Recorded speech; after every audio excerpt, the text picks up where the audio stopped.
Who are these people? I got a little treat. I'm not going anywhere. Some Randy Newman for that ass. Ooh! You got a friend in me. Red moon rising on the Cuyahoga River, rolling into Cleveland to the lake. There's a red moon rising on the Cuyahoga River, rolling into Cleveland to the lake. Now there's an oil barge winding on the Cuyahoga River, rolling into Cleveland to the lake. Cleveland, city of light, city of magic. Cleveland, city of light, you're calling me. Cleveland, even now I can remember, 'cause the Cuyahoga River goes smoking through my dreams. So burn on, big river, burn on. Oh, burn on, big river, burn on. Well, the Lord can make you tumble. Yeah, the Lord can make you turn. God can make you overflow. The Lord can make you burn. So burn on, big river, burn on.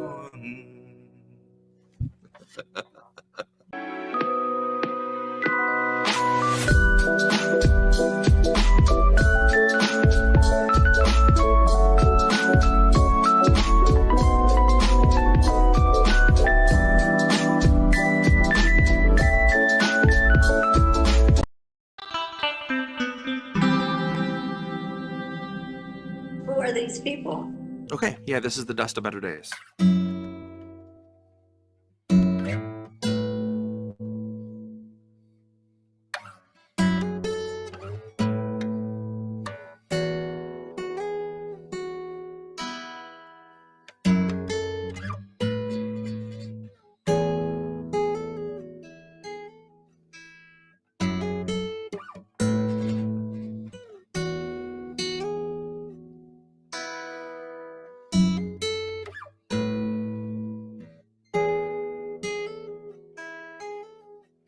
SWAT team took your neighbor today.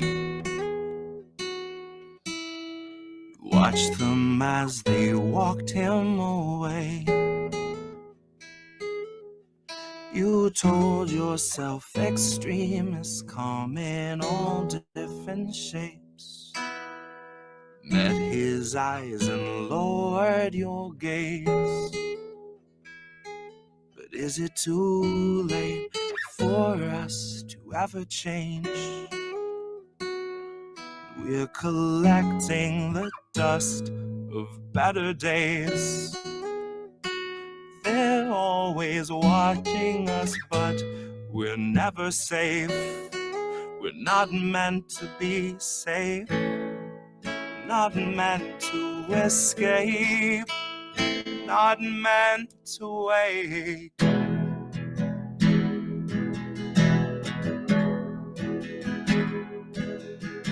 The sheriff stopped your daughter today.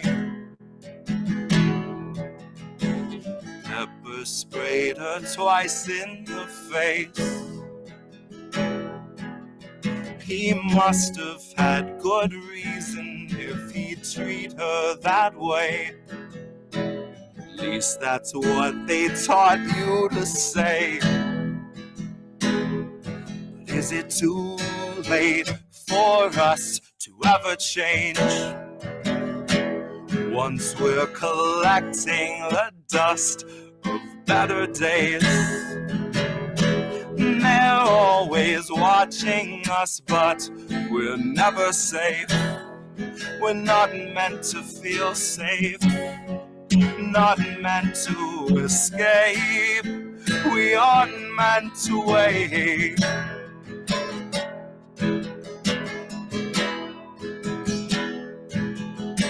The feds arrived and had you detained. Said you'd made some posts they want changed. Tased you till you felt like you'd forgotten your name, or life before they had you contained, or life before they had you contained, oh, life before they had you contained.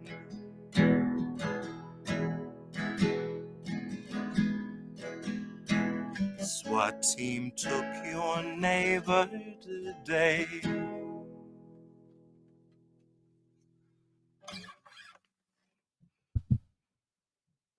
And that's a dust of better days.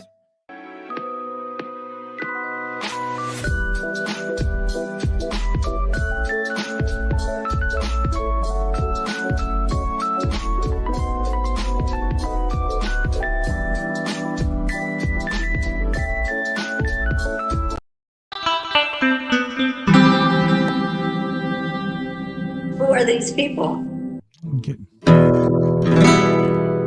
La da da da da da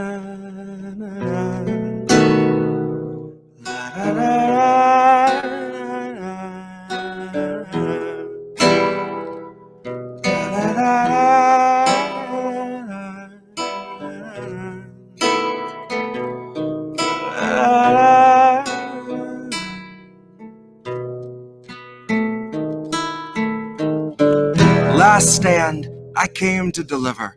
Been called a Clinton operative, a Russian, and a grifter. By libs, awash in student debt and proud to be an intern. Sucking up to pigs who'll get a tax cut in the midterms. You cut the ties but never heal the wrist burns. Capitalist shackles wrap and penetrate like ringworms around the necks of those whose deaths will not affect the king's purse or the coffers of the company the king serves, who manufacture mandated tinctures. Their safety data hanging from a fixture, half a mile skyward, dangling from the rafters. My grift is sobbing till I'm cackling with laughter. I guess I would have made a decent actor. I'd be great at crying on command until they cut plus 40 minutes after. When the director waves a hand, it ain't a rap, it's now a legal matter. Sugar, my grift is weeping on the mic until I'm hacking up airstrike verses like it's bombs away and batter up. Swinging on these bigots, they keep killing us to fatten up. Kill the switch, eat the rich, I think they're finally fat enough. Just grab your knife and fork, the world is yours, just say you had enough. And if you're humpy, you can go ahead and laugh it up. And tell me how the most important vote I'll ever cast is like the choosing of a bus, in that it might not take you anywhere you want, but no one can deny the fact the bus is now no longer where it was, and that's the kind of progress I should celebrate and trust. Spoken like a kid who never took a bus. Spoken like some piece of shit that used some cash to mask their stink and truly thinks they're one of us. Spoken like a terminally unserious person who equates our cries for rights to mixed up orders from a server. It paints a privileged picture of what you would label urgent if the worst thing you've experienced in life has been the time your waiter accidentally brought a tray of gold flake scallop when you clearly ordered gold flaked urchin. And now you're storming out the restaurant and hopping in your Tesla. You got 80 pounds of Tony Fauci merchant. Rewind to change won't make you wait such a long line. Life's not just a way to waste your free time. Air that's fit to breathe is not a free ride. Free ride. Rewind to change won't make you wait in such a long line. Life's not just a way to waste your free time. Air that's fit to breathe is not a free ride. Free ride.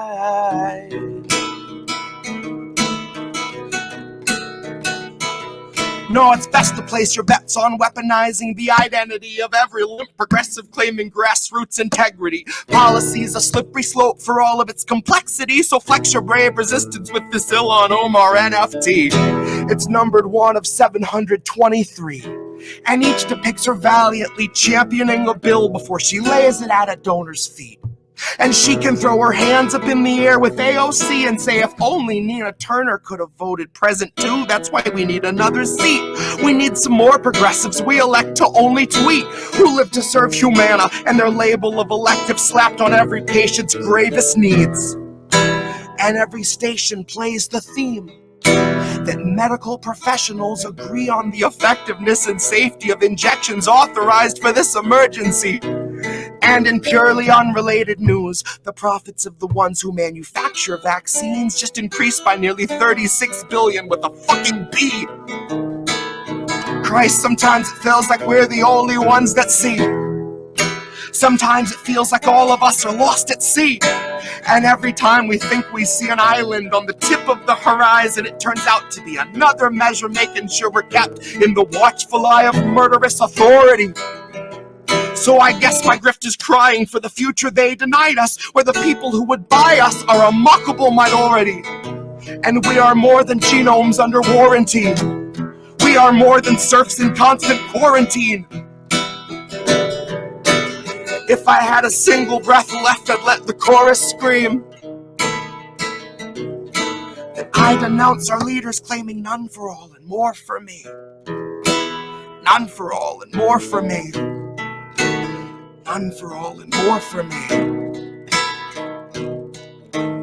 Rewind to a chance will make you wait such a long line.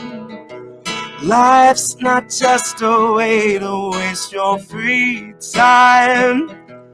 Air that's fit to breathe is not a free ride.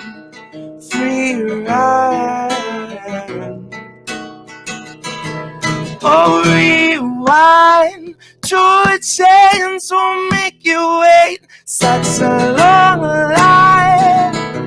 Life's not just a way to waste your free time. Air that's fit to breathe is not a free ride. Free ride.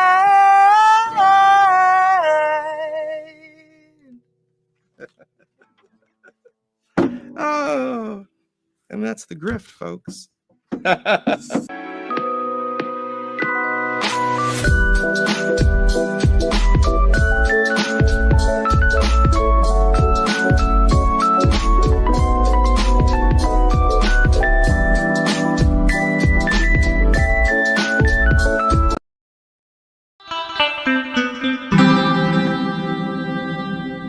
Who are these people? Hey, everybody. Okay, now you see me. Hi. Okay. Who are these people? Hey, y'all. This is Indie, and this is Himbo.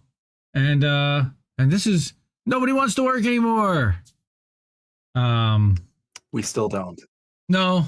Well, we do, but we don't. But we all need to make money in this shithole capitalist society, so we have no choice but to. So we're just making fun of the fact that the newspapers and corporate media gaslight us every week. So, yeah, this is, by the way, we're going to start out by saying that this is a Nazi-free zone.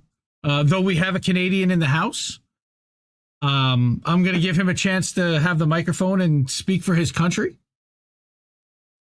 Yeah, I would just like to speak on behalf of pretty much all Canadians and saying that we don't normally clap for Nazis. But I think if you ever want to ask yourself, I wonder how down bad Canada is. That's how down bad we are. We're right there. So it's going great up here. And what I find really, really funny is there was a certain protest event a while back where the whole parliament was up in arms over a certain flag, and I'm sorry, I can't help but feel some Schadenfreude. I can't pronounce it. Schadenfreude, yes. Yeah, I can't help but feel like even some vindication towards like the 180 that has happened here. Oh my God. Anyway, yeah, I don't have a stronger denouncement of what happened. I'm like I'm trying to joke about it, but I'm actually pretty livid. And every Canadian I know is livid as well. That is beyond disgusting. Like, I mean, literally, I did not see that one coming. It's the definition of I did not see that coming. Oh my goodness. Like nobody needed that. You just like, and I'm sorry, they're like, well, why didn't anybody vet it? First off, the fucking conservatives saying nobody vetted it. Y'all are running some like covert defense over there. And y'all all clapped as well. So fuck you guys. Pretending that you're like the lesser evil in this situation. That I saw who clapped. Okay. And this whole like, you didn't vet this person. You introduced him pretty well. It was a pretty clear introduction before the clapping happened, right? Fought against who fought against the Soviets in that war? Well, we know it wasn't the Allies. We know it wasn't any other faction. That leaves one. So if you didn't put two and two together there and then you stood up and clapped, yeah, you can go fuck yourself. They definitely they weren't listening because Zelensky was in the thing, and it's all about Ukraine beating Russia. So it's like, today's war is clouding their vision of history, and it's so we gave a standing O to a Nazi. Oh, we're sorry. I mean, it's and don't fall for Russian misinformation propaganda about it. Dude, that Trudeau today with that gaslight, man, that is world class. I'm telling, like first class bullshit right there. I've never seen anybody better at narcissistic manipulation than him. I've never seen someone that good at it. He's like a pro. The fact that he even has to like, what's gross to me is he can't even sit with it. He can't just sit with, and this is how you know someone's sincere when they're apologizing or actually accepting accountability for something. He can't even sit with like, this was an oopsie and that's that. He's got to throw out like Russian propaganda. And that's how you can tell, because it's never like an I'm sorry or I did a bad thing. It's I'm sorry, but, or I did a bad thing, but let's look at this thing over here. Misdirection. That's no exception. As they say in Monsters University. Misdirection. That's what's going on there. So I mean, I don't know what's in store next. Maybe they'll start applauding Thanos or Dr. Evil or Alduin. I don't know what's in store next for our government, but I can't wait to see. So yeah, just get that out of the way. What's amazing to me is how is it that Justin Trudeau is not trending right now? But yes, Viva Fry had it today, and I'm gonna blow that up for us here so we can take a look. But what Viva Fry is saying is Justin somehow blamed Nazigate on Russian propaganda, Russian disinformation. Yes, and Oh my goodness. I'm not going to put the sound on because it really just should be the end of Curb Your Enthusiasm or the end of it's the end of Curb. Dun, dun, dun, dun, dun, dun, dun, dun, dun. Yeah, really. Like it's Well, absolutely. Mhm. We've had Curb Your Enthusiasm theme for quite a number of years now up here in Canada when it comes to leadership. Uh, Wow. Obligatory, not an endorsement of conservatives ever. Well, again, I'm not an Throw that out there. endorsement and not an endorsement of Jordan Peterson either. But we didn't know. Yeah, I was only following orders. Right? Is that it going to be? That's the first thing I thought with this whole thing. I'm like, yeah, sorry guys, but that excuse really didn't work in the whole Nuremberg trials. Right? And not for nothing but you might not want to plant the Nuremberg trials in people's heads. I'm just gonna leave it at that. So Himbo being the resident Canadian, I figured we should address it for a few minutes, but we're gonna get into a couple of articles that he found, and I think that this one is kind of hilarious, and you're gonna see why. And he sent this over, and I'm like, this is perfect. Oh, all right. So, oh my god, won't anybody think of the middle managers? My word. Won't anybody think? Won't anybody think of the middle managers? Because they're caught in a lose-lose between layoffs, burnout, and return to office policies. One millennial explains how he's handling the worst year ever. Dude, oh my god, I love this article Kyle, already. I love this article already. A middle manager at a staffing company, said that a brutal combination of layoffs, fights about remote work. Gee, I wonder what the fights are about. The people telling you to fuck off because they just changed their whole life around remote work. Busy work and burnout had made this his toughest year yet leading a team. He's not alone. Managers like Kyle are burning out. And first off, the managers are burning out. Right. Let's not draw the connection there like right off the bat as to why managers are burning out. They're looking for jobs more aggressively. 55% of managers are watching for or actively seeking new roles, compared to 49% of individual contributors or non-managers, putting managers in survival mode. That is literally half the workforce. Yes. Okay. Yeah, thank you. 55% of managers and 49% of contributors. Who's left? Who's left? I guess the worker bees, and that's like an 80%. They're always looking for a new job 100% of the time because they'll take a better deal in 30 seconds. Come on, dude. I can attest to that. I'm just watching. This is already gold. I love this. I love this article. I'm in love. Okay. So Insider, by the way, complete corporate owned and controlled by a German massive financier. I believe it's Axel something or other. And yeah, I know that Max Blumenthal's talked about them before at the Gray Zone about who owns and runs them and what their agenda is, which is corporate good all the time. So I'll let you continue. And look at this part. Look at this part right here. It's like they don't even have to get that far into the article before, like, the puzzle pieces start coming together really quick. Kyle said that the staffing industry began seeing high-level layoffs last year, and his company cracked down on remote work. His employer also implemented a hiring freeze, downsizing his team.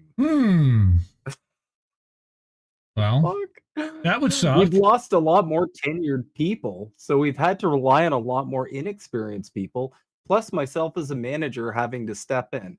Listen, I'm sorry if nothing looks better, by the way, than, and I say this as someone who has worked in management before. I'll step in and do tickets in a heartbeat. There is no better look than your leader charging in a battle with you. I will die on that hill. Yep. Anyway. Right. I'm just trying to broker all of this, keeping that management style of being really employee-centered and retention-centered, which has gotten harder and harder.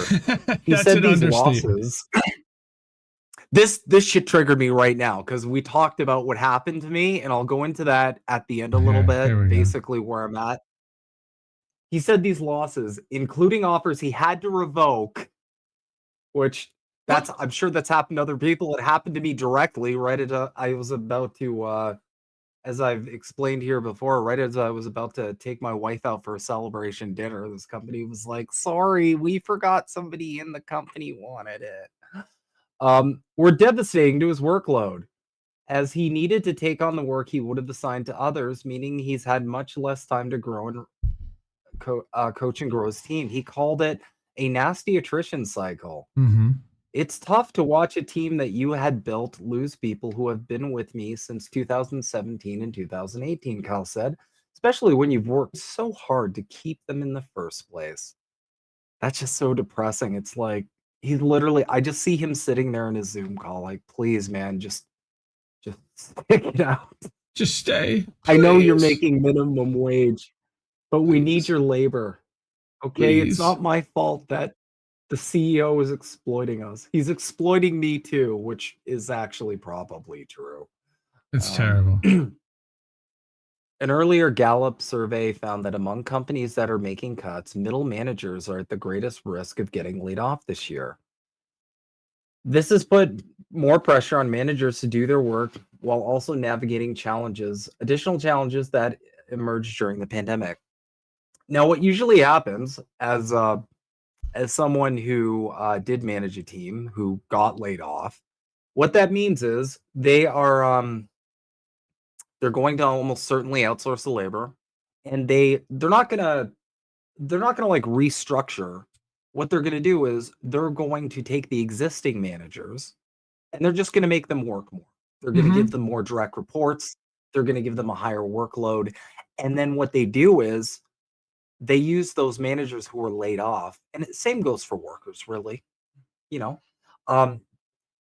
They use those layoffs to scare the living shit out of those people who didn't get laid off. And they'll make it very subtle. Just kind of oh, thank goodness you made the cut, eh? Or, oh, thank God that, you're still with us. We really appreciate you still being with us. That's make no mistake, that's a veiled threat of like, you better be thankful for all this extra work that we're putting on your plate, because if you speak up, you might be next. Yeah. Let me see here. Managers are needing to flex new muscles. Oh, wait, stop. I wanted to stop you at one thing that caught my eye, and now that I can actually show this to everyone. But he says that they had to revoke offers, okay? He asked for partial anonymity. I don't blame him. But he said that offers he's had to revoke. I can't imagine why his team might be looking for the exits when you've got people revoking offers. You think that doesn't get around? And yeah, that weighs on a manager's head for sure. When you put an offer out and then you then have to revoke it, then you're losing teammates that you've been working with for 6, 7, 8 years. First of all, that's business, that's a company. And the fact that you have a close-knit team for 5, 6 years means that they were all being probably underpaid, because you really need to move every 2 to 3 years in order to properly maximize your value in the marketplace against, or corporate just starts taking advantage of you and hiring your replacements or your coworkers for more money, because the market goes up and costs go up just on average every couple of years. So and they're not going to keep raising you to keep up with the market, unfortunately. Some do, but most don't. And that's what we're seeing is all that is going to the top executive level, not even the middle managers, and they're completely screwed. But I did want to mention and call attention to the fact that this guy even admits that he had to revoke offers. Not only that, like you said, they're going to heap more workers and more people for you to manage, but they may also make you a player coach again and may put you back in the field or in the, back doing the job that you were managing people doing, which now means that you're taking on a dual role. You have to not only be a manager, but you have to be a coworker to the other people there. And that's really challenging. And I saw that happen to me personally. It's a step backwards. I was a people manager. I was also doing learning development. So I was dual wielding those two things, which in case you're wondering how I got it done, I almost didn't, and my Hmm. wife is very adamant that I should not ever go back to where that was because it was 12-hour days, it was stress every day. Uh, yeah, that absolutely does happen, and it's and on top of that, I mean, if the queues got swamped or, my existing team just couldn't handle the workload, they'd be like, "Hey, can you step in and maybe help out here?" And it's like, "Well, I don't really want to, but I know it's gonna happen if I push back." So Yeah. it happens. You're dead on. So let you finish there. Okay, so let's see here. Okay, so managers are needing to flex new muscles to lead differently in hybrid environments and are also in the emotionally burdensome and exhausting position of being caught between leaders and employees on the topic of return to office. We've covered this ad nauseum. We all know what this is about. Spoiler alert, it's the interests of capital. Um, And I think the for many managers managers, themselves, they're being I think the middle managers themselves, by the way, also don't want to return to the office. They can't admit it, but they don't really want to return to the office, although they're also being told by their bosses that the best way to control the people underneath you is to have them in front of you rather than remotely. yeah. But that's every study shows that that's incorrect, and you just need to change your management style to be able to work with people remotely. But I've been working remotely for 18, 19 years and been pretty damn successful doing it. And there's no reason why most I roles mean, can't, at least when in the roles we're in.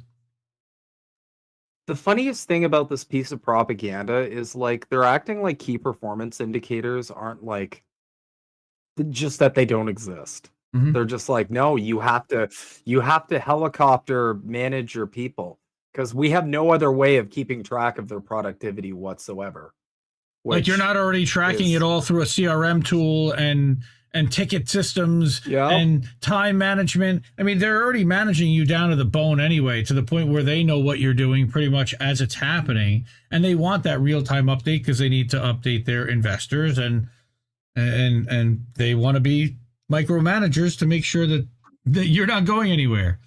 Now, the other thing I think also about this is being working from home gives employees more time to look for a job without management necessarily seeing them if they're not using some kind of an eye tracking software and time tracking to make sure that the employee doesn't leave their desk for more than 10 minutes. I know someone that happens to. They work for an insurance company, and if they leave their desk for more than 10 minutes or their laptop, they start accruing time off, like for real. Ew, that's Yeah, so gross. it's terrible. I We can't had even imagine living like that. Sorry. we had something similar insofar as like just as this at this company now, you had to like put yourself into different statuses. And normally that's kind of fine. Most time tracking software, you can get up and like, go to the washroom or, find somewhere to put the small furry animal that has its claws in your ear, for example. Not saying that happened today. Um, Nah.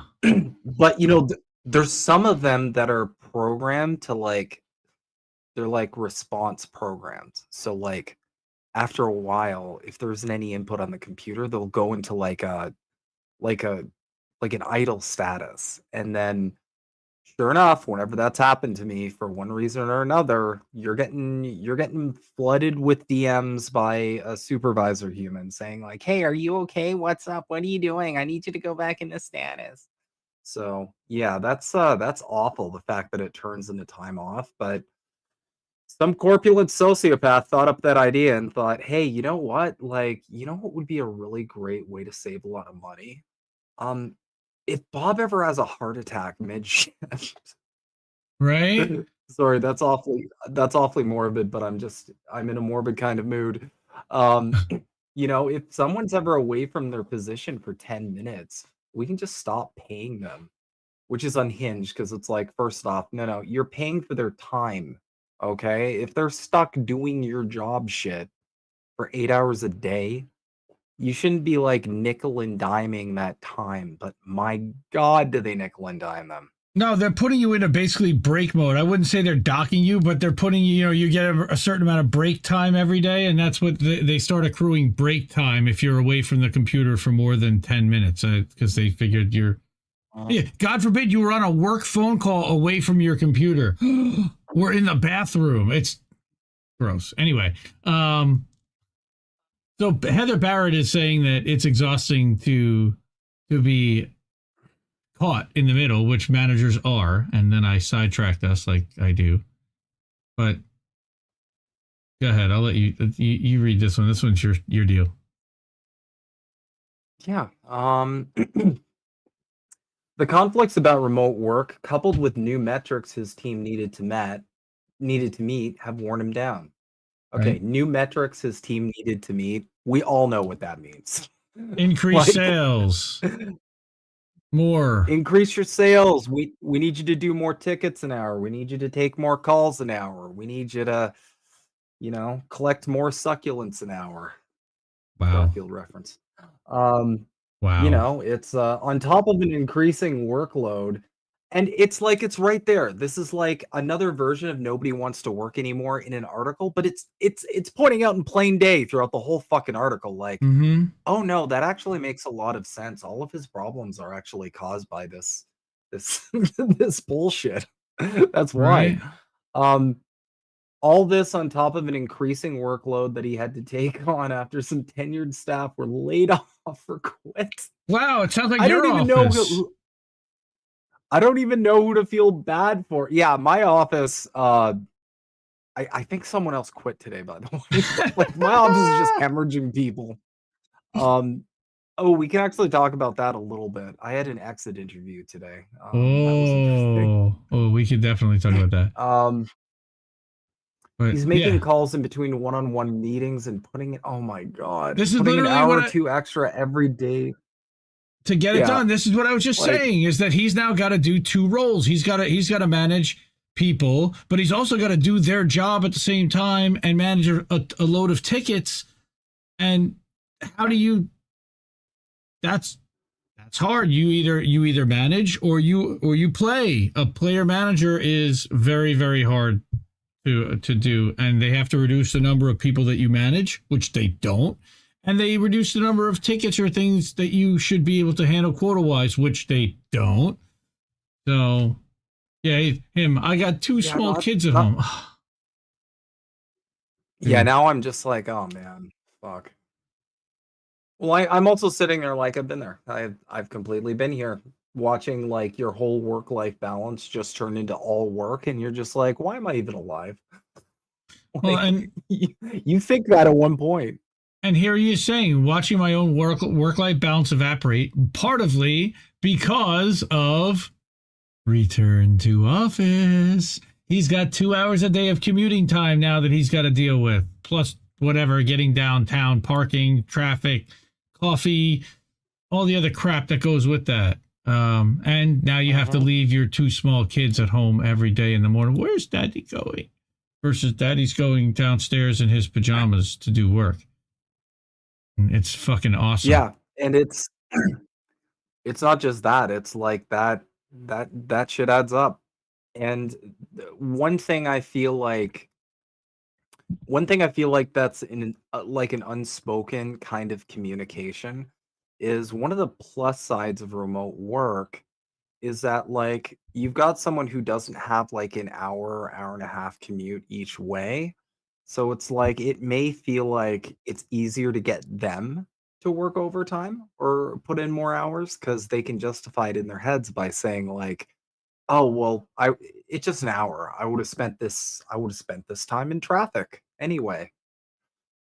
Right. God damn, this is so depressing. Right. I feel terrible for this guy. Restructuring. Of course. 42% reported budget cuts, forcing them to change their workflows and team structures. And we've been talking about this with the massive amount of layoffs that have been happening this year. Yeah, that's what's going to happen. You've got to change your workflows. Meaning you have to take on more work. Yeah, which Of course, a salary raise may not be the solution. Fuck you, pay me. No, don't pay me more. No, don't ever pay them more. Wow. No.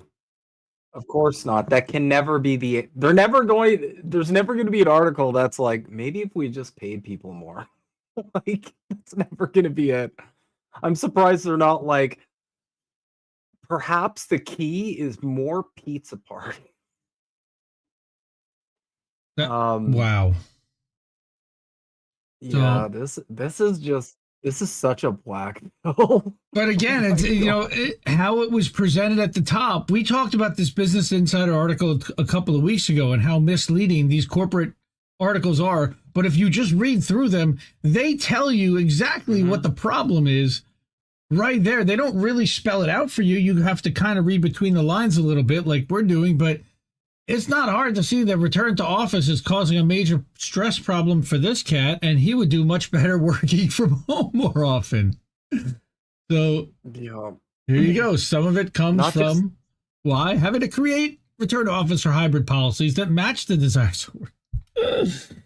My God.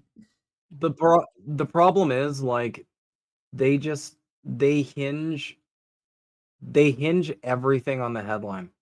And I see this on LinkedIn because you'll see so many people like resharing articles like this and giving their own take that literally doesn't even make sense if you read through the article. Yep. They're just like, okay, I'm taking this headline and I'm just going to treat this headline in a vacuum. And that's pretty much it. Oh, I'm in a vacuum. Hello, I'm stuck in a vacuum. That was Austin Powers. Let's see here. Some of this burnout comes from having to create hybrid or return to office policies that match the desires of workers, Barrett told Insider. Meaning, if you want me to go back to the office, pay me more, or I'm just going to go work for your competitor. That's what that means. Well, that managers may risk harming. That managers really don't know how to set this up either. They don't know how, like, they've never dealt with this return to office thing and how to manage. How many days do you go hybrid? What are the reasons why you go hybrid? What's the protocol? There's a lot of questions, and nobody's ever dealt with this before, really. And they're just making it up as they go along, and nobody wants to admit this. That it's all just being dictated down, and you're going to get to that, I guess. So, and it's understandably difficult to figure out because you're trying to define a job that someone did before perfectly fine in their home as like, here's the stuff you need to be in the office for. Well, it's like, well, you don't really need to be in the office for any of this, do ya? Because you did it all from home. So, let's see. Managers may risk harming team morale by instituting a stricter return to office policy, though they may face difficulties managing workers with drastically different preferences. Except, no, they won't. What are the difficulties? Can you explain the difficulties to me? Can you explain how what the differences are in Zendesk when I pull up the stats for someone working at home and someone working in an office setting? Because I can guarantee you that there was no point in time throughout my entire CX career that I didn't know exactly how productive everybody on the team was doing. It's quite easy.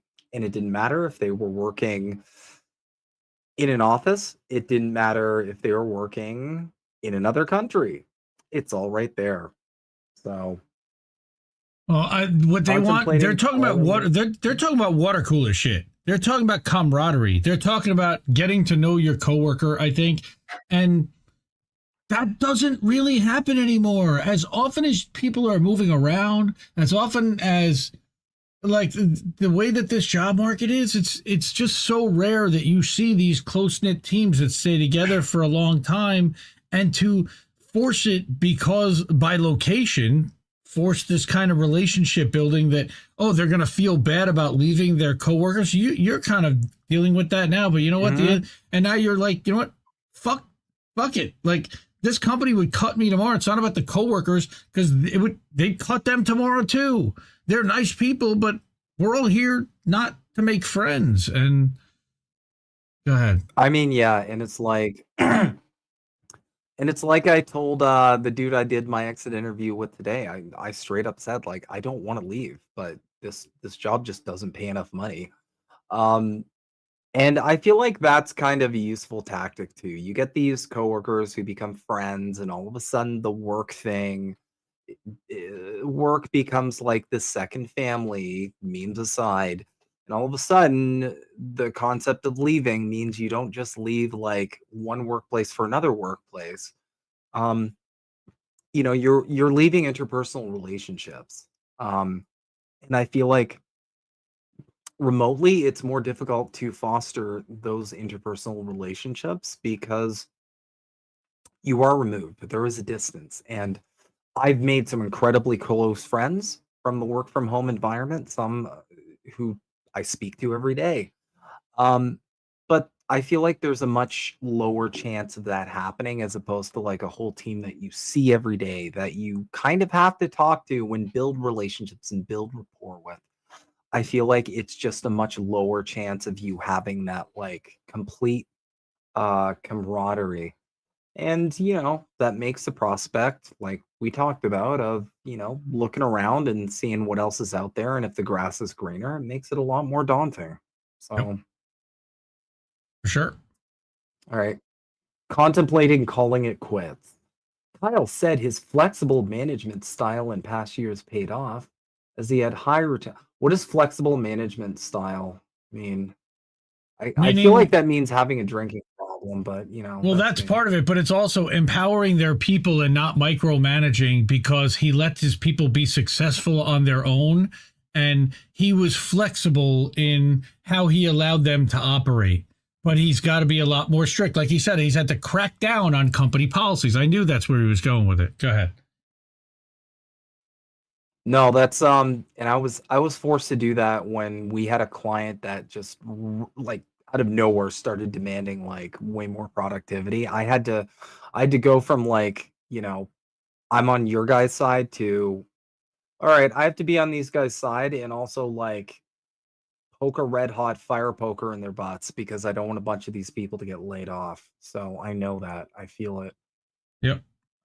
Like return to office. Kyle fears more employees will leave. Well, Kyle, they're probably going to. You're probably right. What's more, Kyle worries his employer may mandate 4 to 5 days a week in the office. I never want to read that word ever again, and I'll let you guys guess which one I mean. They're not going to be very happy about it. Wow, Kyle, that's fucking profound, dude. Having to walk that line knowing what I know and also trying to be a transparent manager is really difficult. Well, no, because at some point you're going to have to realize that you can't be on these people's sides unless your company is on their side, and chances are they aren't. I feel like I he's don't just want to trying to lose more hold on people by in his case. fingernails. Like, I feel like he's just hanging on by his fingernails. Like, I know this is all over, but I'm just trying to milk it and squeeze out the juice for as long as I can. Yeah. Yeah, no. It's in the back of his mind, Kyle said he knows he can keep being a resource for his team and continue leading his team to success, though he's considered stepping down to become a high-level individual contributor. I've been there. I have been there where you're like, fuck it. I don't care. I don't care if it's $5 an hour more. I don't want to do this anymore. I'm done. Like, I've been there. I have absolutely been there. Well, it's also that I don't Despite want to the efforts of his manage. boss, I don't want to dude. manage because I know I can produce. I know I can perform. And if you put me at the job full time that these guys were doing, I would murder them and I would murder this job and I would murder the pay plan. And then they would change the pay plan on me because I'm too successful. But we'll get there. Let me be successful and do that. And I get why he would want to step backwards. Individual contributors don't have the responsibility of managing people.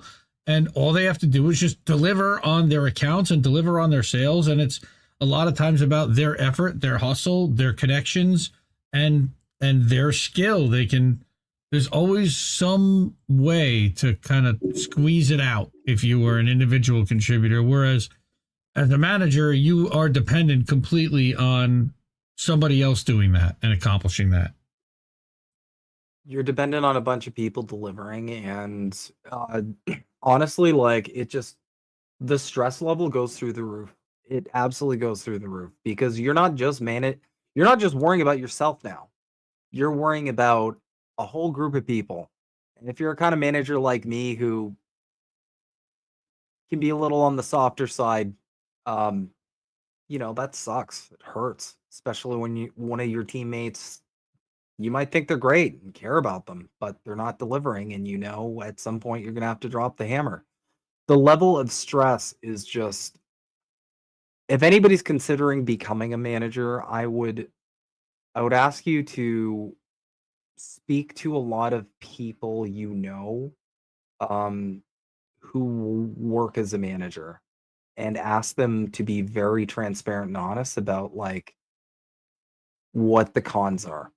Um, because Yeah. your stress level goes through the roof. And if you don't know how to handle that, then it's like the problem too is once you take that leap, right? Um, it's really hard to go back. Well, Really hard. well, it is. It's except that this guy is ready to do it. If they say 5 days a week, I'm back. I'm out. Bye. And I don't blame him. If Not they, at all. Not at all. despite the Not a, efforts, not a bit. they're trying to lighten his load, but there's no way that they're getting back to the 2022 levels or 2021 levels. And in that case, you got to go and get a fresh start and start with a new workload with a real set of expectations again, and let them hire someone that will set their expectations properly, because the company is off in what they're expecting the employee to do for the money that they're willing to spend. Or they get someone who's willing to do it for that. But it shouldn't necessarily be the person that's experienced, that's been there doing it, that they're completely taking advantage of, that has a knowledge and skill that will drain when that person leaves. That's got inherent value to the company, and they're totally not paying for that and trying to get away with not paying for it. That to me is wage theft as much as anything. Taking away the experience and knowledge, the in-depth knowledge of the history of the company, the history of the account, the history of how the product has developed and evolved over the years. And, we used to bill at this, and they might have signed up during this period, which if somebody came in a year from now, they won't know any of that stuff. Those little intricacies and those little experiences make the difference sometimes between saving an account and losing an account, sometimes worth millions of dollars. So, and what does it cost this company to try to step up a little bit more, to pay people more, and to try to maybe get another person back in? What does it mean? It means eating into the corporate profits. It means eating into the executive bonuses. It means eating into the options and all of the perks and all of the travel perks that all of the executives are entitled to. Those guys are not taking a haircut. They're just not. They're still flying first class. They're still eating out at the best restaurants there are on budgets that nobody is questioning, because they're the ones that sign off on them. And in the end, that's just expense.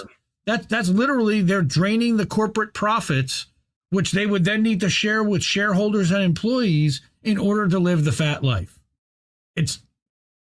And they see that as an entitlement. An entitlement. Yeah, because they feel like they clawed their way up from being a prole.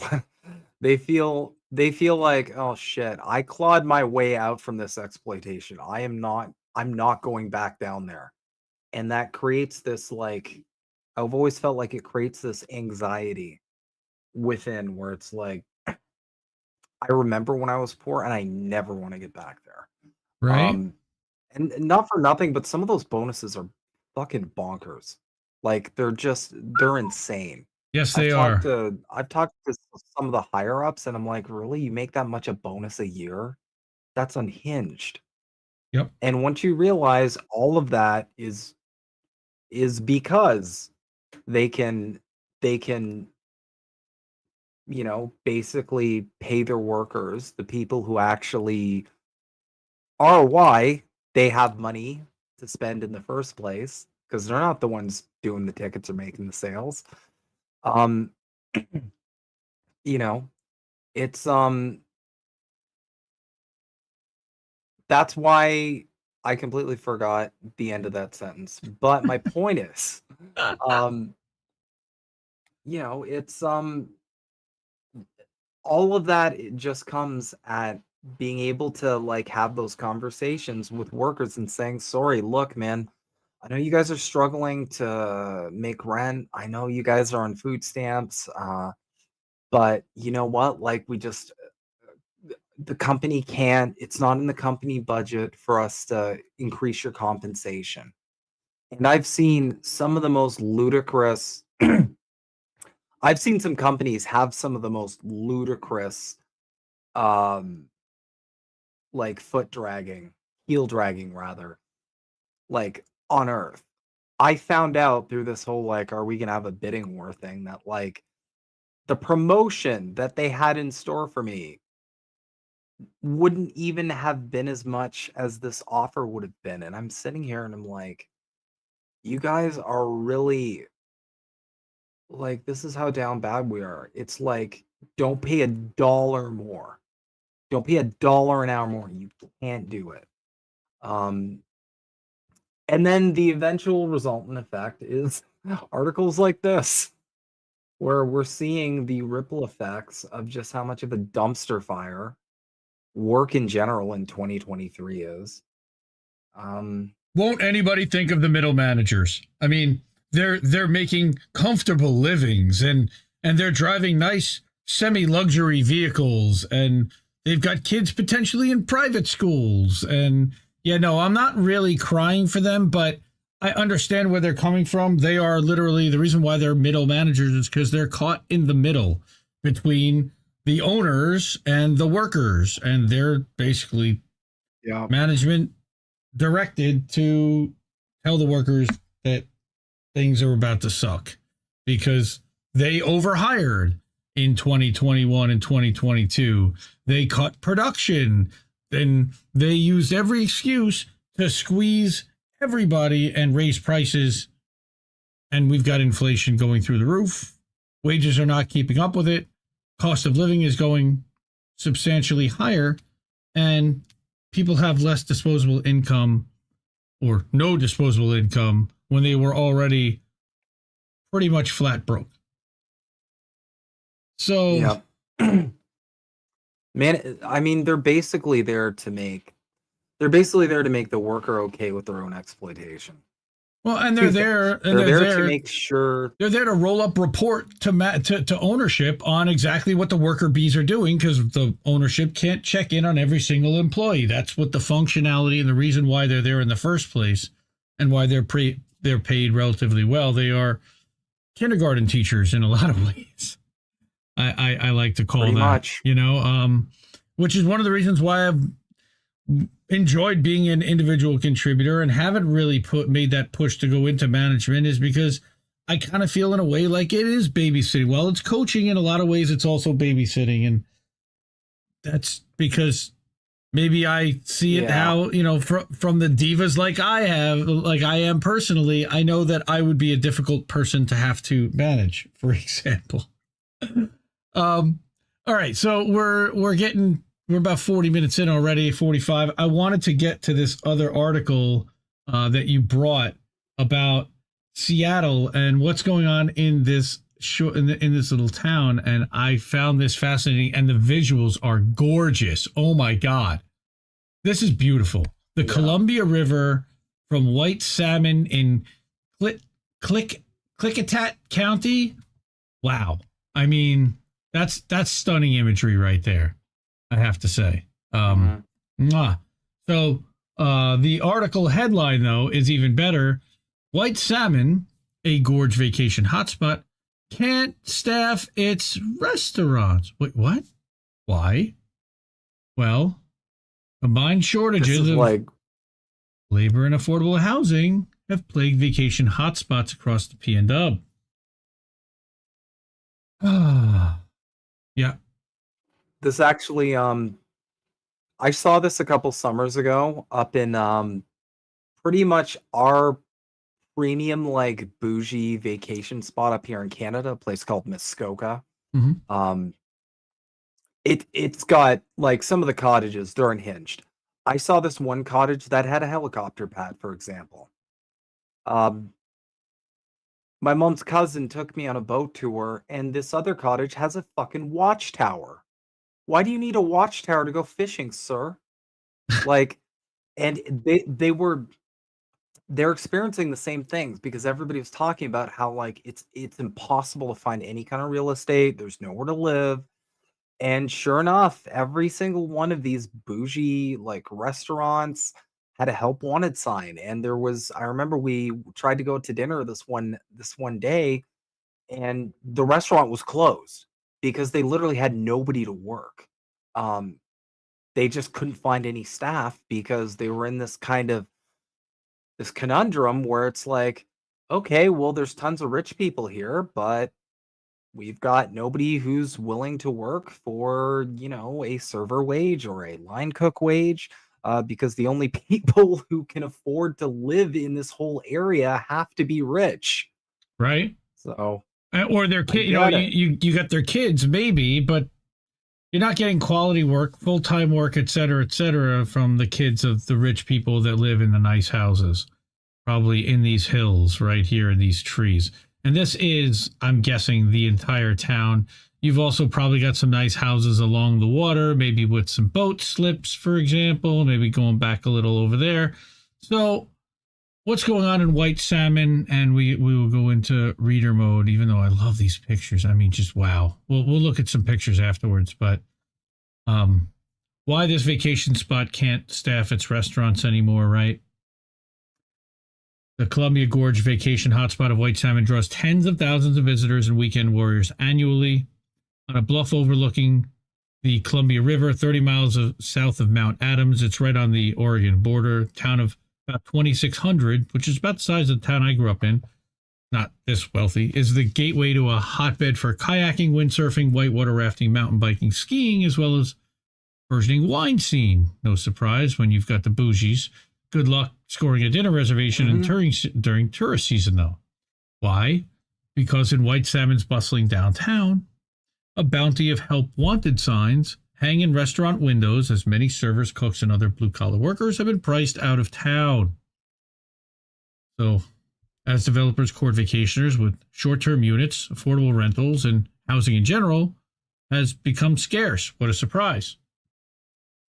So, shortage of labor, right? Shortage of labor and affordable housing has hit cities and businesses across the Pacific Northwest, but situation seems especially strained in vacation destinations like White Salmon, where there are plenty of tourists, but not enough servers and cooks to feed them. And why?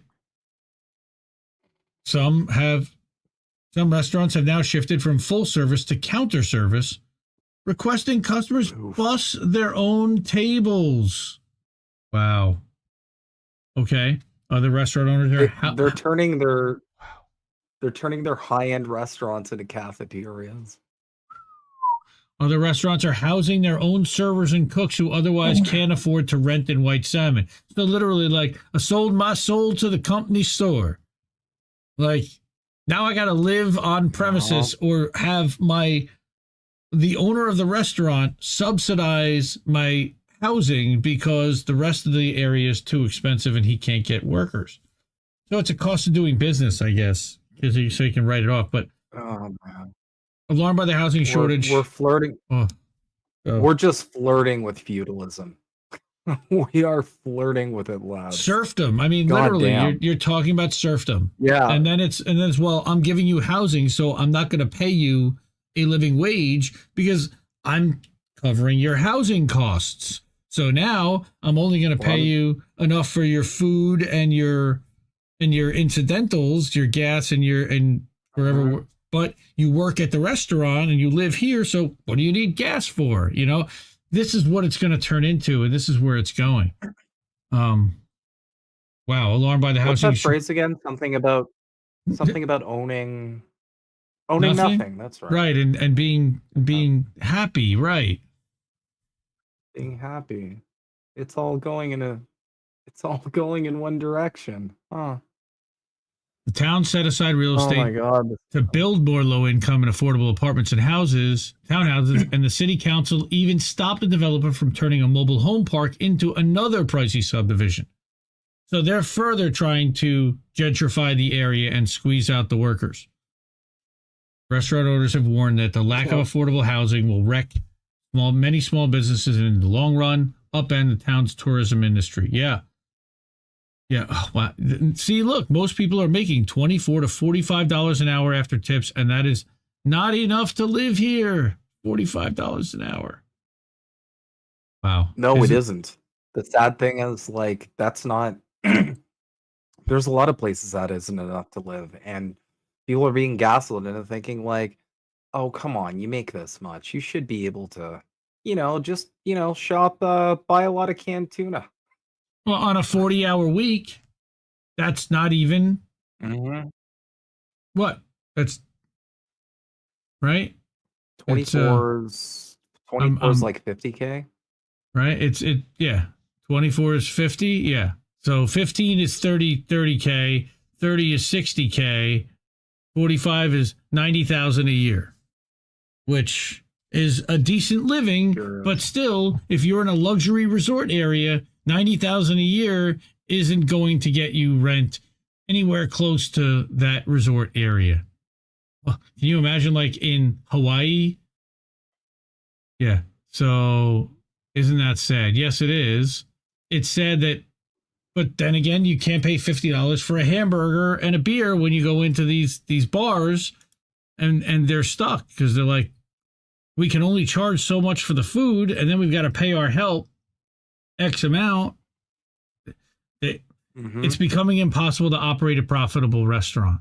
So, yeah, White Salmon is a gorge vacation hotspot on the Columbia. It's been afflicted by labor and affordable housing shortages in recent years.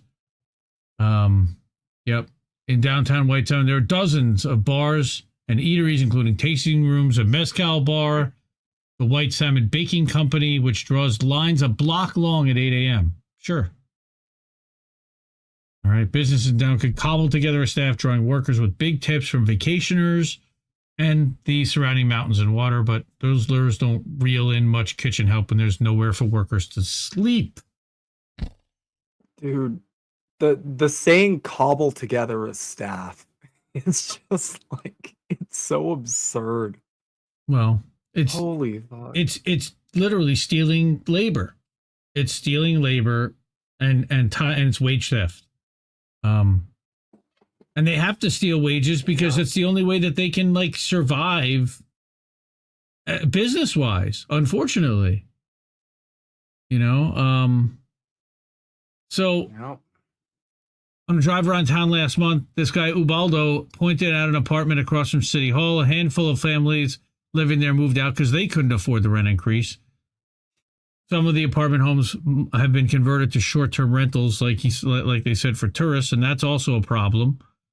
So you don't have the rentals. And then a couple blocks farther lies a vacant 2-acre lot, once the site of the Washington Street Trailer Park. Here he said 20 working-class Mexican families were evicted in 2020 to make way for a planned housing development, which 3 years later still isn't there. Isn't that nice? And then he drove to another former mobile home park that has already been converted to a row of cottages. So any affordable housing, and mobile homes aren't exactly ideal, but they are certainly affordable. Although Chris was putting up a thing about a mobile home in Denver, and it was like $300K plus the fees and everything else. And you were $700K for a mobile home. Wow. So, yeah, not just an issue for the Mexican or the immigrant community, but also an issue for the working class who can't afford to live here. Yeah. Like we said, they're moving further out to be able to find a place where they can even afford to put a bed, and then drive 40 to 80 miles a day, which costs more money to come to work, because gas prices in the Seattle area and the Oregon area aren't exactly cheap either. And then you fall into that trap where it's like, well, all my tips are going to gas. So not And great. this to me is a reminder of the Amazon warehouse problem, where you've got Amazon workers that commute 2 to 3 hours every day on top of their 8-hour shift.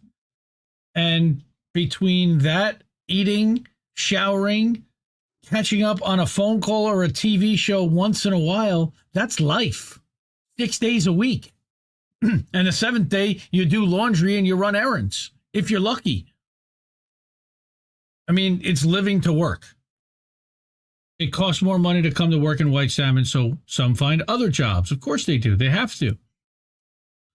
And here you've got the hair studio lady who used to bartend in addition to 2 other jobs. But she's saying apartments with year-long leases are so hard to come by in White Salmon that she slept at a nearby state park for 5 days. Jesus fucking Christ. Yeah. The studios and 1-bedroom apartment she found in town would have required close to 40 to 50% of my income just to rent.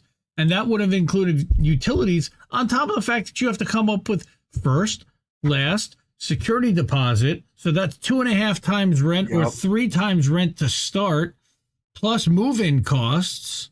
And then you have the, not just move-in costs, but the cost of having to live in a new place and get new stuff that you weren't necessarily equipped with for that place, or that you lost in the move. This is so unhinged. I mean, last year she bought a used 16-foot travel trailer to sleep in, so she doesn't have to budget for a rent hike every time. So literally, and I've seen this new movement of RV living, where people are buying RVs to live out of. Because van life, housing is just getting so ridiculous. And then there's an entirely different set of challenges with van life. Number one, you don't have a permanent residence address, and a lot of places don't accept a post office box. There are so many. Own nothing, be happy, and then you'll end up in homelessness. I mean. Yeah. And that's so here that's where we're headed. You've got Henny's, which is the bar that actually houses staffers. The sous chef lived in their spare bedroom rent-free for nearly 4 years. Another cook crashed on their couch one summer. 2 former workers slept in their cars at one point because they couldn't take everybody in. Oh, man. Like, at least it's warm out at that time of year. What do you think goes on in the wintertime? Yeah. Well, the reality is, and as someone who's Canadian, I can tell you this for a fact, what goes on in the winter is a lot of people die.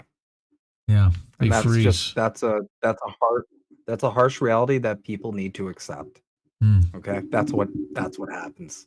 Turns out human beings kind of can't thrive in sub-zero temperatures indefinitely. Hey, how about that? They're not polar bears. No, they're not. Well, some Canadians are, but not all of them. There's some Nazis up there. I'm pretty good, but Christopher Friedland would be proud of the Nazis that are up there too. But that's another story for another article. But I'm sure some of her buddies own places up there potentially. Some restaurant owners and others in the community see short-term rentals as the culprit ailing this once quiet town. What are short-term rentals? Airbnb. They're not saying it, but Airbnb is what they're talking about here. Rentals that once went to seasonal workers and the working class are now reserved for Airbnb and other short-term rental services. Verbo and all these luxury housing placement things, because landlords can make more in a week renting to tourists than they would in a month renting to long-term locals. Mm-hmm. That's exactly it. And they've just basically, for a lot of people, it's just like, hey, I can pay off my mortgage in 2 years and rent to these bougie fucks who just want somewhere to trash for a weekend. Or I can rent to like mom and pop and pay off my mortgage in 20, 10 30 years. Yeah, right? That's all. exactly. Right. That's So, all. Well, nowadays it's more like 100. Let's right. be real. So here's Sean and Vanessa said at least they own a deli, Feast Market in Delhi, said at least 10 employees in recent years have slept in their cars because they couldn't find affordable homes because they lost leases when units were converted to short-term rentals. The couple allowed another employee to sleep in their camper trailer. So it's not like the owners even have the ability to put these people up anywhere because they're struggling themselves to make rent on their place, to keep their lights on, to survive themselves as small business owners. So yeah, it's that's the problem. It's not like it's such a snowball effect at this point where like material conditions are so trash that it's like it's literally become like kill or be killed. It's become like absurdity. And it's hilarious how like we keep advancing technologically and just can't figure out that pyramid of needs. Now, this is pretty interesting because what they're saying here is that searching for a permanent solution, the Feast owners bought a modest mixed-use property downtown last fall. They installed an ice cream counter by the front entrance, and that's how the thing, is mixed use and would be commercially viable as a retail front. But their main motivation for buying the property was that it came with a 650 square foot, which is tiny, one-bedroom unit in the back, which they could lease to a server in need of a home. That is like a broom closet, a bedroom, a bathroom, and a tiny little living room, maybe a kitchenette. All right. Maybe it's a one bedroom, so it does have some kind of a kitchen. The couple plans to build a second unit to house another employee at below market rent, which is admirable. They said if you can't provide housing for your staff, you might not have a staff. And those words would prove prophetic because short one server on a recent weeknight, Feast shuttered part of its dining room so a single server could keep up with orders. The next day at lunch, one of the owners shuffled between workstations, mixing an old-fashioned and a French 75 cocktail behind the bar before hustling to the cash register to take a sandwich and cheese order for hikers looking to picnic at a nearby Spirit Falls trail. I mean, yeah, on payroll. I mean, you've got the owners juggling roles because they can't get people to do to serve the food. They've got food that they bought that's going to be rotting and going bad if they don't sell it. On its payroll, Feast has half the 20 bartenders, cooks, and servers that the deli and restaurant needs to operate at full capacity. They can only get half the people. If 2 people call in sick, then we have to shut down the restaurant. It's crazy. Wow, the power of employees. Imagine if they all decided to strike. Collectively, they could shut down the town and say, pay us more and make housing affordable and available to the employees. Well, General Strike 2024? The concerns about that are valid because, I mean, if it gets too bad, that's when the capitalists start nudging the governments, and that's when you start seeing the jackboots come out. And before you know it, an old lady's getting trampled by a horse. Unfortunate, sad but true. Or old men are getting pushed back over by RoboCops and by steroided up thumbs, which we saw in Buffalo a couple of years ago. But hey, I mean, at the end of the day, I just thought of something. What if that's also why they don't? This is a little out there, but what if that's also why they don't want people working remotely? Because imagine a general strike when everybody works from home. They can't. It's kind of hard to do fashy shit at that point because it's like there's not a giant group of people collected in one area. I mean, well, no, they can freeze your bank accounts and shit. They got us. But yeah. I mean, a work from home general strike would be pretty nuts though in general, because if you planned it smart enough, I mean, what could they do? You just flip your laptops and Slack goes dark and they're like, what the fuck just happened? they would not know what to do with themselves. It would take at least 2 days it'd for be them to amazing. figure it out. Oh my God. Like if And just that and nobody showed up in town to work, yeah. dude. And that's a shitload of business owners who are panicking because every day that goes on, they're getting screwed. And I feel bad for Shutting these, down commerce. again, kind of like middle managers. They're stuck in the middle between the wealthy people who are controlling all of this that won't allow for everyone to be able to make a living wage. And look, if people are making $25 or $30 an hour and you want to charge $6 for a burger or $9 or $10 for a burger and they can actually afford to pay for it, well, that's a good thing. And everybody wins. We don't want to see inflation. We want to see people paid wages. We also want to see them paid wages, not just where it's affordable. And look, minimum wage was supposed to be a living wage. And I see this argument online all the time. People saying minimum wage was for high school kids, that work at fast food restaurants. And no, if you go back to the FDR speech, he literally called it a minimum living wage that people can afford to live. Yeah, it was a minimum amount of money that you needed to start a family and thrive. It wasn't fuck, what does minimum even mean? Minimums become this is the least amount of money you can pay someone. Like the minimum part got hijacked sort of because it went from minimum amount of money to survive or thrive to this is the lowest we can pay you. We'd pay you lower if we could, but the pesky socialists in government or whatever. But yeah, it definitely changed. They completely redefined what minimum wage even was intended for. Yep. That's a gaslight. Because there's no applicable use of minimum anymore, aside from this is the lowest amount of money I can give to you without getting in serious trouble. Well, except in the United States, they haven't raised the minimum wage. You think costs have gone up since 2009? Because the minimum wage has not, and has stayed at $7.25 per hour federally since 2009. Now, states and cities have taken the initiative to raise their own minimum wages on their own, sometimes 15, 16. I know Seattle was the first one to raise theirs to 15, and it made a huge outcry.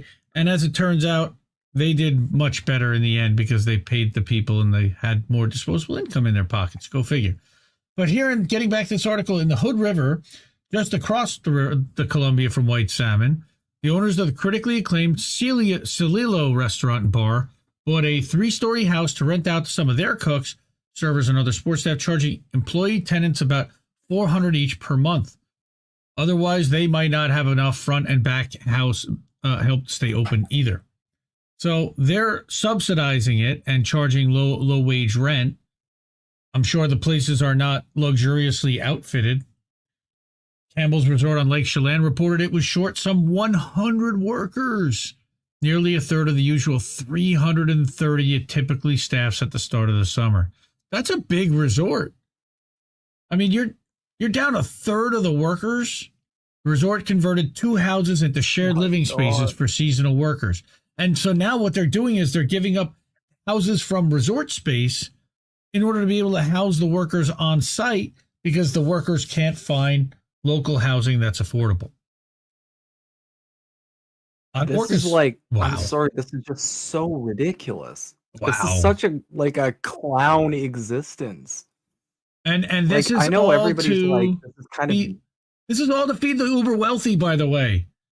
The problem is there aren't enough people to feed and serve the uber wealthy now because they won't even pay the serfs enough. And there's not affordable housing. Holy shit. It's gotten that bad where everybody's freaking out insofar as well, how are we going to serve the bourgeoisie their oysters?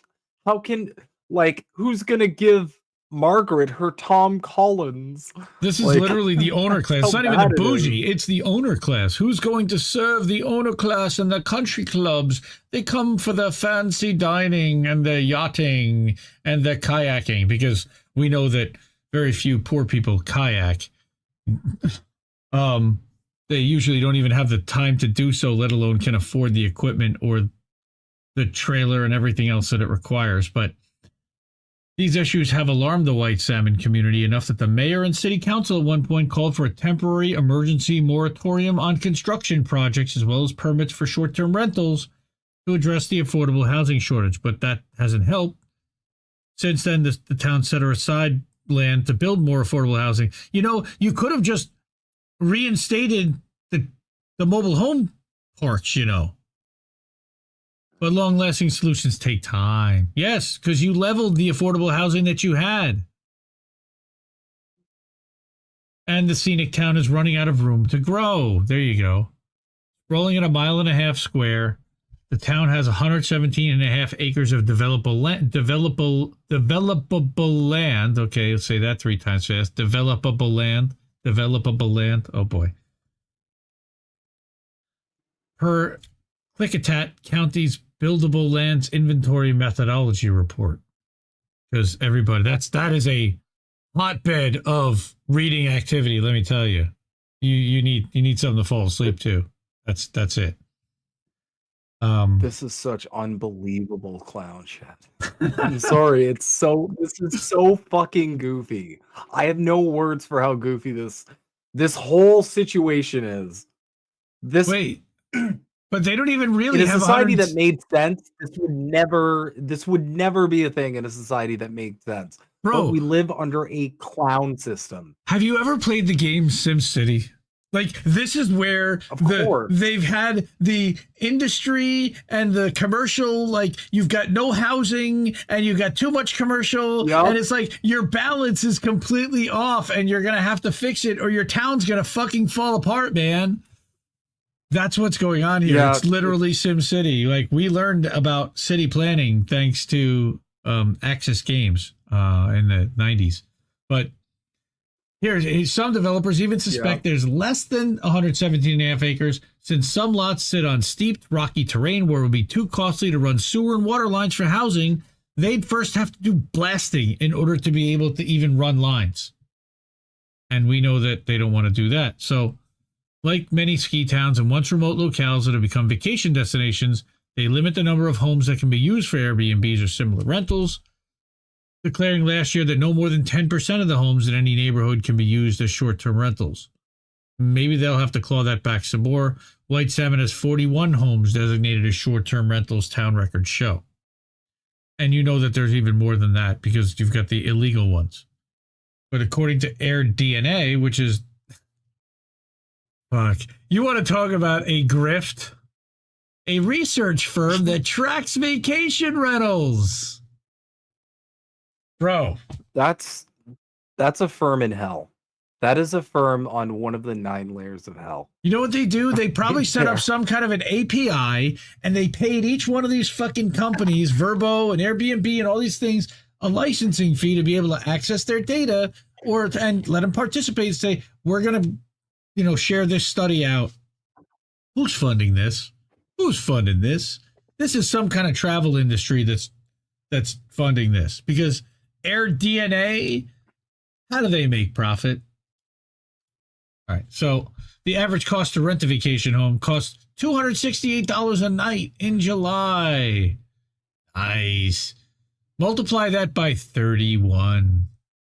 Shall we do the math, folks, for the people who aren't that quick? It's almost $9,000 for the month. It's almost $9,000 for the month of July. 300 times 30 is $9,000 for the month. So a little bit less. Exactly. So it makes no sense for them to be like, why would I charge $3,000 in rent? Why would I charge $3,500 in rent? $9,000 a month.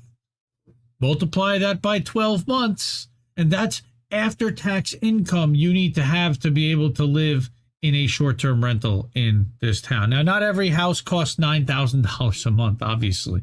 I'm sure you can find places for $5,000 a month.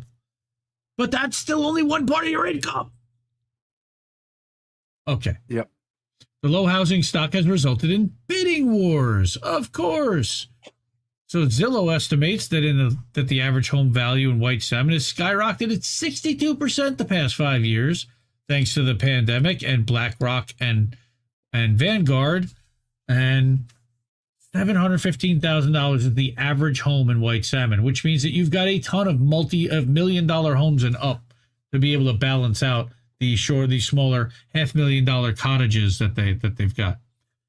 While the figure may be inexact, which I'm sure it is, as outliers can skew the average, the housing price in White Salmon mirrors exploding prices throughout the touristy Gorge region. No surprise. Middle-class buyers are having a hard time scoring a house too, with bidding investors looking to cash in on lucrative short-term rentals and higher-paid aerospace engineers and tech workers for the drone company In Situ, based in nearby Bingen, settling in the area. So you've got people with, mid six-figure incomes from aerospace engineers, and you've got a housing, a bidding war from short-term Airbnbers that are going to make $9,000 a month during the hot season. Now they're not going to make $9,000 a month all year, and they're banking on the fact that they're going to be able to make $5,000 a week potentially to rent that place out in the summertime. So the drone company. The median sale price does everything. The median sale price is $690,000. The mayor said her family couldn't afford to live in White Salmon had she and her husband not bought in 2019. I don't see how anyone as a first-time home buyer can afford an almost $700,000 townhome, plus HOA fees, plus property taxes, plus living expenses. Calling affordable housing, depression. right? Calling affordable housing the town's number one priority. They better have at least 2 psychiatrists or psychotherapists in town for all the people that are dealing with depression here. But calling affordable housing the town's number one priority. The mayor and council set aside one property to use for a future subdivision that will include at least 10 affordable townhouses. That's like putting a Band-Aid on a gunshot wound. The council reserved another parcel to build an apartment complex. Now we're talking for low-income families, and a dilapidated 36-unit complex that's designated for low-income residents will get a facelift this winter. So they've already got projects. Unbelievable. Ain't no vista and there ain't no view. In its most aggressive move, the council changed the zoning code to stop a developer from turning the Washington Street Mobile Home Park into a big money subdivision, which it should be doing. But of course, what happens is these developers buy off the town council and get their friends and cronies and contractors that are friendly to them on the council, so they'll vote to get rid of that mobile home park soon enough. In 2020, about 20 families... Go ahead. And then they'll all complain that nobody wants to work anymore. Exactly. And then they're gonna every single article is just another flavor of like these people are gonna directly contribute to the problem. Holy and shit. then complain that nobody's around to serve them their lox and cream cheese on a Sunday. What a schmear. Fuck. That's right. All right. So, like they said earlier, in 2020, about 20 families from the trailer park pleaded with the council for help after receiving eviction notices from the property owner, Brookside Development, which wanted to build houses on the valuable land. The council couldn't stop those mobile homeowners from being evicted, but changed the building code to prevent the developer from starting construction unless the project included low-income housing. You're going to take it away, you better replace it. Brookside Development could not be reached for comment on what it plans to do with that lot. According to minutes from a public hearing in March 2020, they had said in a statement that even though we are one of the property owners most affected by the proposed repeal, we support the goals of the city fully. How? By taking away all the low-income housing? So here's that community activist who organized the protest. He applauded the White Salmon Council for setting aside land. That's great.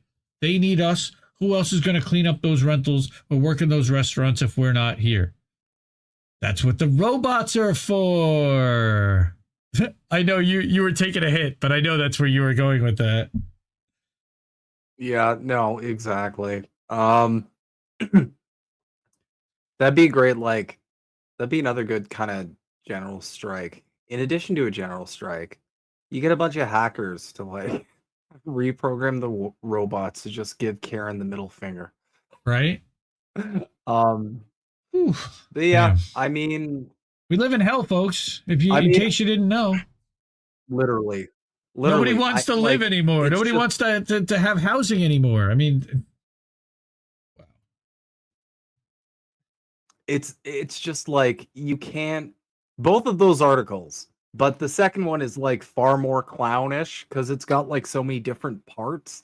You've got like 20 slaps in the face to the working class, like sequentially. It's become such a circus. Like, imagine if we ever do make first contact with like an alien species. they're not going to want to talk to Imagine us. explaining this shit to them. We live in They're hell. just like, wait, We're this is fucked. yeah. Thank you, Misty. This whole problem is just completely solvable, very easily, guys. It's like, yeah, but we don't want to solve the problem because then we're not going to be like super rich. We're only going to be rich. Like, it's just, oh my god. Another mansion, another car, another Jet ski. like toy, and Well, it's another brilliant. trip. It's brilliant. It's brilliant brainwashing here in the West because people attach their self-worth to those things that mean nothing. But they Mhm. attach their self-worth and they've been propagandized into attaching that self-worth to things like, and it just goes up and up. And I know this because my dad was well off, but he also worked in business and he knew a lot of very well off people. We went to like huge crazy cottages and all this shit. Um, it just goes up because these people have been brainwashed into measuring their self-worth based on like how much material possessions they have. It gets to a point where it's like, oh, did you hear about Bob? Bob only has a second home. Can you believe that? Only. Jerry only has a second cottage. Like, it gets to the point where it's just this goofy dumb fuck game where like these people have such holes in themselves that the only way to fill it is the endless gratification of being admired for these shitty stupid toys that they don't need. Like, And part of it is one-upsmanship. It's with their neighbors. It's really all it is. It's not even keeping up with the Joneses. It's I've got to have the best. And I come from somebody who was and is adamant about the best. And it's got to always be the best of everything. And it's like, yeah, sometimes you don't always have to have the best of everything. Like, it's just good enough is good enough sometimes. Anyway, honestly, it's that it's that whole mindset. And I'll argue all day and all night that it comes from that original like that Protestant like work ethic. well, I would say Which it's the we World can- War II boomer generation. They hustled all the time and they worked nonstop, but they still made good livings for the most part. So you sent me these, and I wanted to include these before we headed out of here. Oh, but no. holy shit, this This is the even most. worse, Black Pill. This is even worse. Okay, I know we're talking about a lot of depressing stories here, but this one, I was like, oh man. The more I read this, and it says this is the most depressing brag from a female Facebook friend, and just wanting to love on my hubby Mark today. He worked his full regular shift yesterday and started doing TaskRabbit again. So he also did an additional 4-hour job right after that. He does lawn work, furniture assembly, general assembly, and moving, by the way. So hire him, winky winky. But he now works 3 jobs, and this man never takes any additional time off other than our Sundays off. I think we were talking about this earlier. He does what he needs to be a good provider on the outside while I take care of the kids and homeschooling and the household stuff. So she's basically losing her mind dealing with children all day because they're kids and they make you crazy. While he's out working his fucking ass off, they get no time together as a couple, I can tell you. They're barely parenting together. He doesn't take credit or brag about himself doing all that. Just wanted to give him a shout because we love and appreciate you. And you are seeing, he is fucking hating life. And he's like, why am I doing this?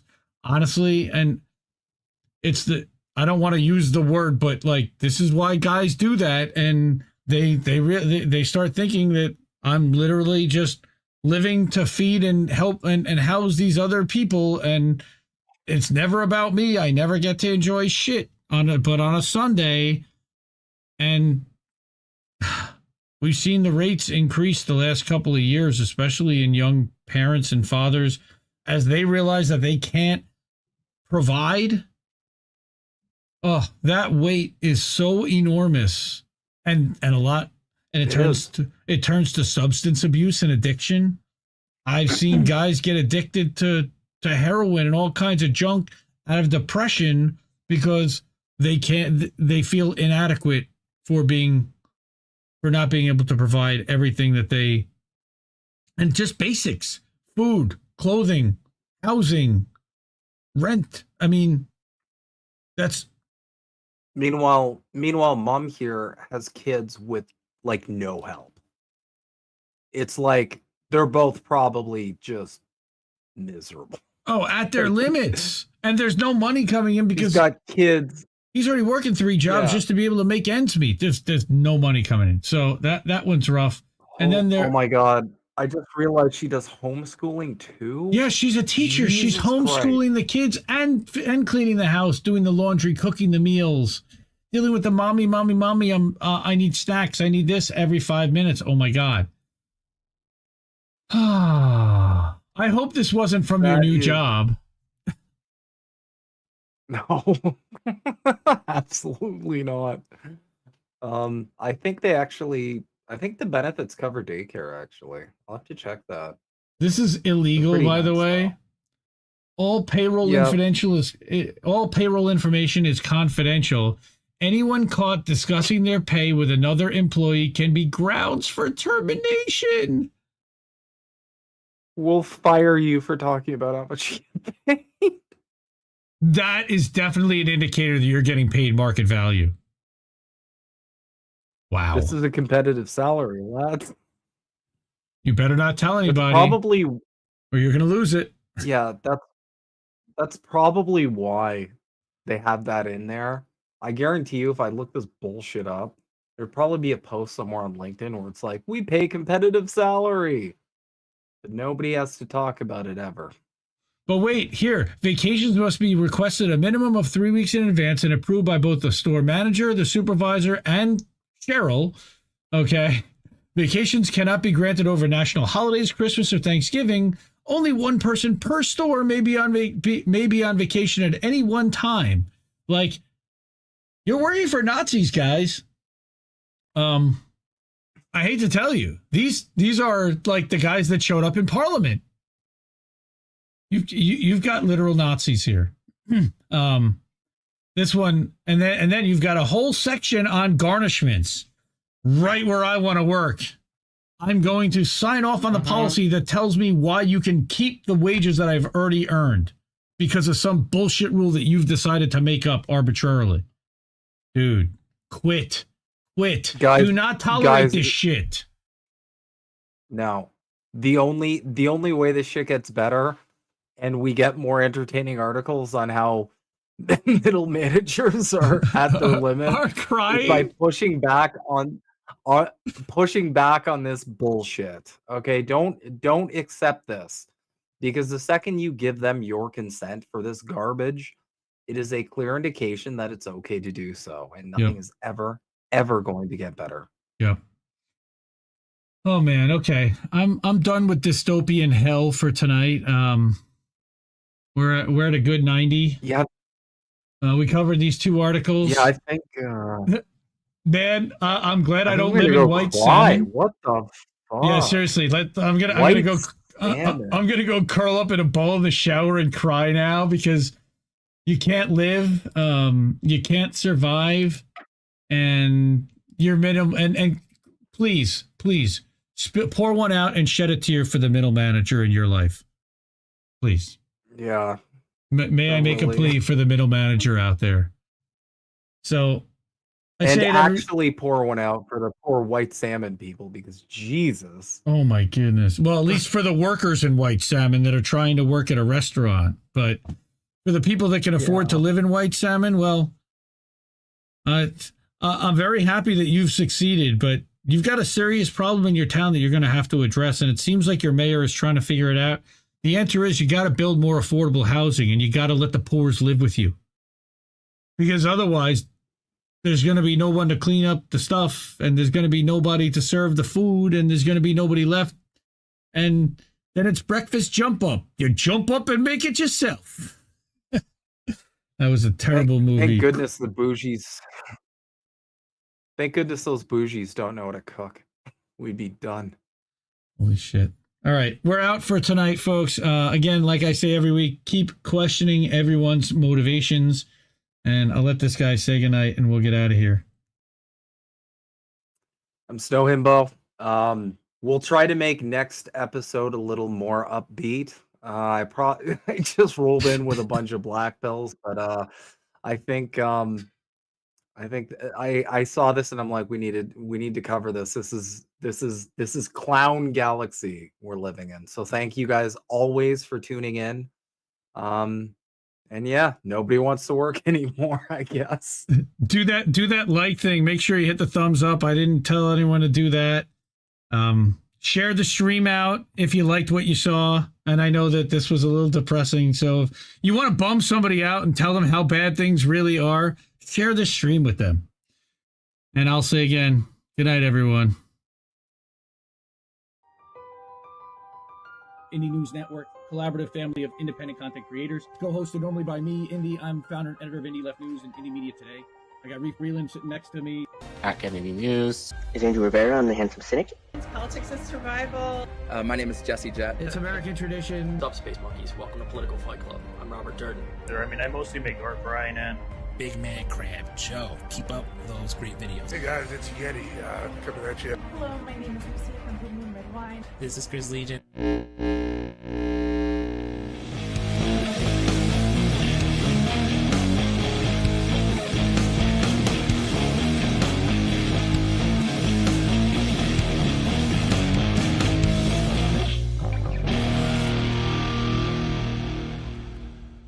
Keep fighting that good fight out there, guys. I'll talk to you later. Who are these people?